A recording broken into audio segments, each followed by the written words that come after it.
Hi friends, ఇవాళ మనం అల్లం పచ్చడి ఎలా తయారు చేయాలో చూద్దామా. దీనికోసం ముందుగా ఒక 125 గ్రాముల అల్లం తీసుకొని నీళ్ళతో శుభ్రంగా కడిగి పైన పొట్టు తీసి చిన్న చిన్నగా ముక్కలు కోసుకొని పక్కన పెట్టుకోండి. ఒక 75 గ్రాముల వెల్లుల్లిపాయలు కూడా ఒలుసుకొని పక్కన పెట్టుకోండి. ఒక 1/2 కేజీ చింతపండు తీసుకొని దాంట్లో గింజలు ఆ సన్న ఈనెల్లాగా ఉంటాయి కదా, అవి కూడా తీసి 200 ml నీళ్లు బాగా మరగనిచ్చి ఆ చింతపండులో వేసి నానబెట్టుకోండి. స్టవ్ మీద ఒక ప్యాన్ పెట్టుకొని ఒక 4 నుంచి 5 స్పూన్లు మినపప్పు వేయించుకోండి. దాంట్లోనే ఒక 3 స్పూన్లు మెంతులు కూడా వేసి 2 నిమిషాల సేపు వేయించిన తర్వాత ఒక స్పూను జీలకర్ర కూడా వేసి వేయించండి. ఈ మినపప్పు కొద్దిగా దోరగా వచ్చేంత వరకు లో ఫ్లేమ్లో పెట్టుకొని మాత్రమే వేయించాలి.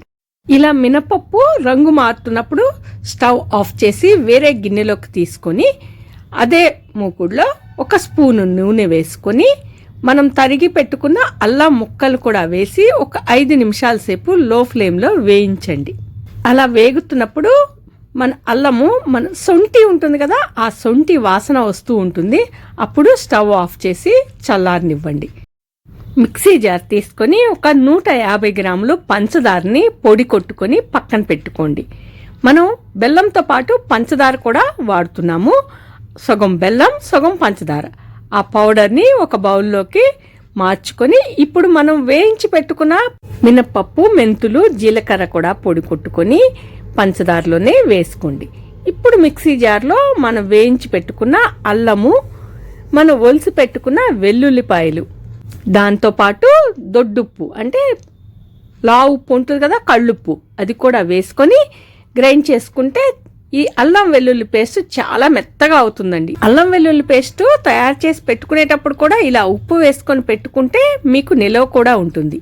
ఇలా తయారు చేసిన అల్లం వెల్లుల్లి పేస్ట్ను కూడా మన పంచదార పొడిలోనే వేసుకోండి. ఇలా నేను చెప్పిన ఆర్డర్లోనే అన్ని మిక్సీ పట్టుకుంటూ రండి. అంతేకాని మొత్తం కలిపి ఒక్కసారి వేశారనుకోండి మీకు సరిగ్గా పచ్చడి మెత్తగా రాదు. ఇప్పుడు మనం నానపెట్టుకున్న చింతపండుని ఒకసారి స్పూన్తో బాగా కలుపుకొని దాన్ని కూడా సగం తీసుకొని దాంట్లో ఇందాకట్లానే దొడ్డుప్పు వేసుకొని ఒకసారి మిక్సీ పట్టండి. ఈ చింతపండులోనే 150 గ్రాముల బెల్లం ఉంది కదా, దాంట్లో నుంచి సగం వేసుకొని మిక్సీ పట్టుకోండి. ఇలాగే మిగిలిన చింతపండును కూడా మిక్సీ పట్టుకొని మన మిశ్రమానికి కలపండి. చింతపండులో బెల్లం వేసి రుబ్బటం వల్ల బెల్లం కూడా మీకు మెత్తగా పేస్ట్ లాగా అయిపోతుంది. ఇప్పుడు ఈ మిశ్రమంలో ఒక 75 గ్రాములు కారం కూడా వేసుకొని బాగా కలుపుకోండి. మనం కారం పైన వేస్తున్నాం కాబట్టి చాలా నెమ్మదిగా కలుపుకోండి.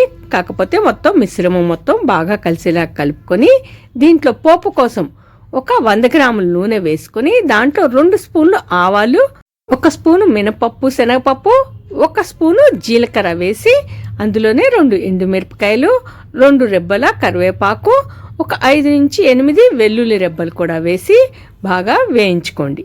ఆవాలు బాగా చిటపటలాడుతూ ఉన్నప్పుడు స్టవ్ ఆఫ్ చేసి ఒక 1/2 స్పూను మెంతిపిండి, ఒక 1/2 స్పూను పసుపు కూడా వేసి బాగా కలపండి. నూనెలో ఇవి 2 వేయటం వల్ల మన పచ్చడిలో పోపు వేసుకున్నప్పుడు బాగా కలుస్తాయి.